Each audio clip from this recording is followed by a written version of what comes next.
Hey guys, this is Sean Elders and this is Pinnacle Combat Arts. Like, subscribe, comment down below, hit the bell so you can be notified every time we get a new video. Today we're going to be talking about how are we going to use these padded sticks inside of boxing to help change your boxing game. Let's get started.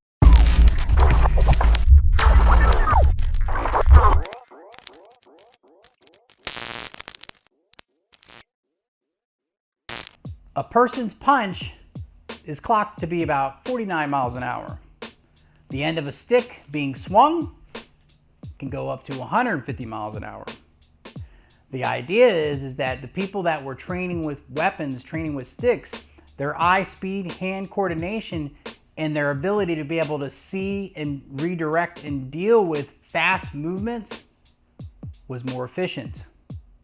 And so what is so great about these exercises is that a trainer or a coach or a training partner can help a student that is going from learning the basics of slipping, ducking, bobbing and weaving, jab, cross, uppercut, hooks, overhands, footwork, all that kind of stuff, catches, covers, ducks, different things like that, body covers, all those different either defense and also attacks, okay?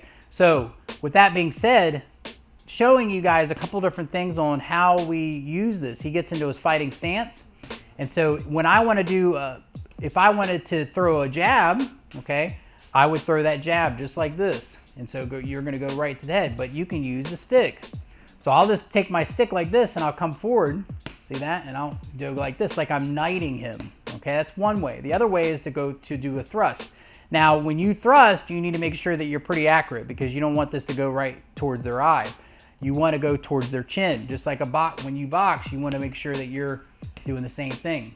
So I'm aiming towards his chin, okay, and then he's moving out of the way. So there's the knight, like this, and then there's straight in, like that. Notice I'm tapping in between because we're developing that timing, okay? Then we go to the cross, see, and I come in this way, okay? And you can telegraph with your body a little bit what you're doing, okay? So I'm going here, I'm going back, just like this. And so they're going jab and cross, just like that. And so this is after they've done thousands and thousands of repetitions of how to do a slip properly, okay? Okay, then we go to the bob and weave. So I come in like this, see that? Yep. And he's just bobbing and weaving, I'm coming around, okay? And it can be straight out like this, like that. Yeah, see, I mixed it up. You can mix it up a little bit, okay?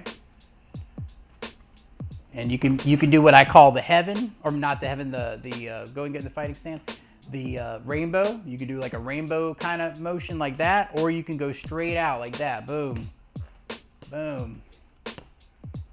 Yep. Sometimes he's gonna get in there, but that's what's nice. It's a padded stick.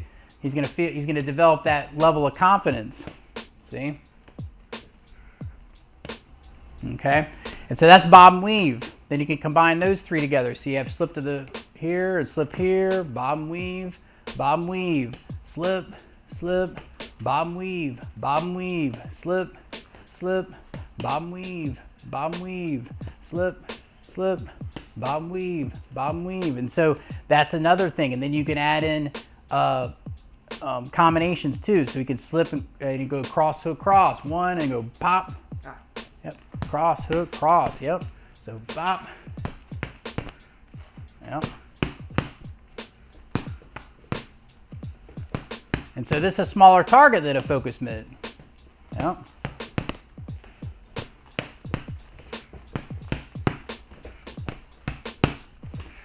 All right, then we'll go the other way. So he goes here, hook, cross, hook.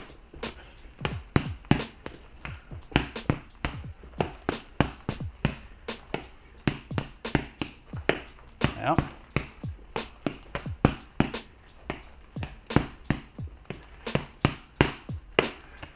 Yeah.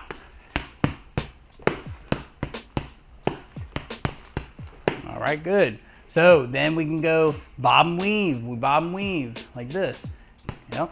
We'll just stay with, we could just do cross, hook, cross, but you can do uppercuts, you can do overhands, you know, all that kind of stuff. We're just gonna keep it easy and simple. So see, sometimes he's gonna tap his head and he's gonna know. But notice another thing. He's been with me a long time. He's keeping his hands up. He's keeping his hands at home, okay? He's doing what he needs to do. Where does that take place? That takes place at home, in front of the mirror, making sure that you're bringing your hand back, making sure your hands stay up, okay? Making sure that you have proper body mechanics. All those things have to be put in play before you can really get serious about doing this exercise. And this is the thing that I'm really trying to help you guys, I'm really trying to reiterate, is that everything starts at home. It starts with practicing the fundamentals. Your fundamentals are mirror training, object training, bag training, for instance, and shadow boxing, shadow work, where you're moving around in there and you imagine an opponent coming and you're practicing and you've already memorized body mechanics, already memorized the understanding of distance and targeting, okay? And then you get into shadow boxing. Then you go and you start, and you can work with with a partner and start developing and having these exercises, okay? If you skip any of that stuff and you go straight to doing this, it's gonna be sloppy and it's not gonna look good and you're not gonna be able to progress. You have to progress in the right direction. And the problem is that a lot of people just don't know this. And I'm here to help educate you and make sure that you guys are doing it in a nice progressive way. Bob and weave the other way. So he bob and weaves, now the hook and, yep, bop, bop, bop, bop, bop, bop, bop, bop, bop, okay? So those are all the basics of this. You could also do cover, like cover on this side, like that. See, and I telegraph it like this so he can feel confident about it. And then later on, I'll just come up like this. But see, notice his hands are up. He's able to get there faster if he needs the cover, if he doesn't have enough time to, or identify it quick enough to be able to bob and weave, slip, duck, bob and weave, any of those kind of things. I may just come up like that and boom, he's already ready to go. You see? Yep. Oh, see that? Okay, and that's the whole idea to this whole thing. Then you have body covers, see? Like this, just like that. Yep. Okay, and then you can combine them. Yep. And sometimes you're gonna get it, sometimes you're not. Yep, and then we go straight in. Yep. Yep, and then he's just gonna do his best. Yep. Yep. Yep. This makes him better. This is how he gets better.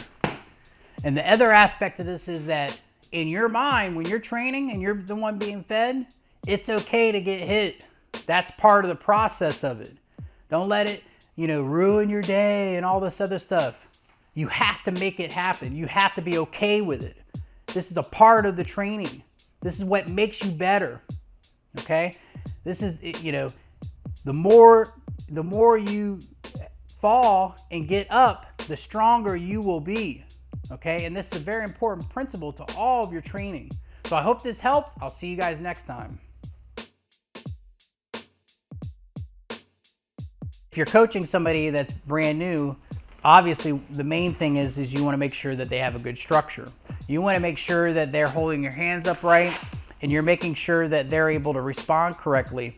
And one of the biggest mistakes I've seen in some toxic gyms are that they will just throw people in the ring, in the lion's den, and not allow them to progress in a safe manner where they're able to digest and cultivate their skills and feel confident before they jump into that ring and get their heads knocked out, okay? There should be an evolution of going from a percentage and slowly, incrementally change that percentage up and up and up until they're full-fledged sparring and they're swinging at each other and they're confident and they feel good about what they're doing, okay? And that is a healthy, non-toxic way to develop your fighting skills. But what's great about having these is that you don't have to take the impact from your training partner or as a coach, you don't have to take on all the major impact. You can start to work with sticks like this to help a person navigate around that. And I think that is a key element. It's really a neat thing. And it was neat for me to be able to see that change and evolution take place where you started seeing these training devices go from the Inasano Academy or any other Filipino martial arts play club to the gym, the boxing gym. And so seeing that evolution was pretty neat. And then going in, and I would go and go to seminars or go and do things with friends that had boxing gyms and help show them how to do different movements was really, really neat. And I really enjoy, I think that there's a lot of efficiency when it comes to developing attributes of boxing and developing. So that's a key element. So with that being said, I think this is a great thing to use when you're working with somebody that is a beginner, okay, or advanced. This can be used across the board. But I also think it's a very valuable thing when you're working with a student where they're unsure about, you know, they can't quite get into sparring quite yet. They don't feel quite ready for that.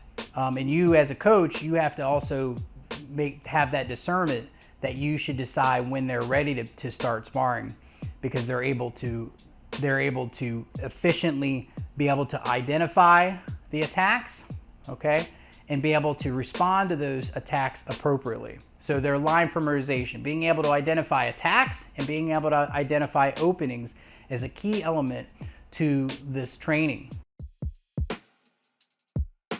Panantukan Level 1. This program is one of the most streamlined. It's over 8.5 hours long. It gives you everything step by step, everything that you need, fundamentals breakdown of all the exercises you need, understanding of empty hand, how to use fight without gloves, with gloves. It's going to teach you all the aspects that you need about the foundation and fundamentals of Panantukan. Okay, unlike what we see a lot of times now in the combatives in the Filipino martial arts world, a lot of techniques, a lot of drills, but how do you make those drills go from the drill to actual real combatives? And that's what this program, this is the first level to that, and getting you set up, learning all the aspects of how do I engage, what's the techniques, what do I need to practice to get myself where I'm able to be adaptable in combat. Okay, that's the most important thing. That's what everybody's looking for. How do I get better? How am I able to adapt when somebody attacks me? What am I supposed to do? How am I supposed to do it? What I'm going to do is I'm giving you a different perspective on Panantukan, unlike what you see in this modern day where you see a lot of drills and exercises that just don't translate to real combat. I call the meat and potatoes of combat. Not the fluff, not all the extra stuff, but only simply the things that you really need that are going to help you be effective in combat. But the most important thing in combat is to survive. The most important thing is to be able to adapt, okay? And so that's what this program is all about. This is going to help you go to that next level. It doesn't matter if you're a beginner or you've been doing this for 10 years. I'm going to help fill in those gaps, fill in those holes that you've never learned before.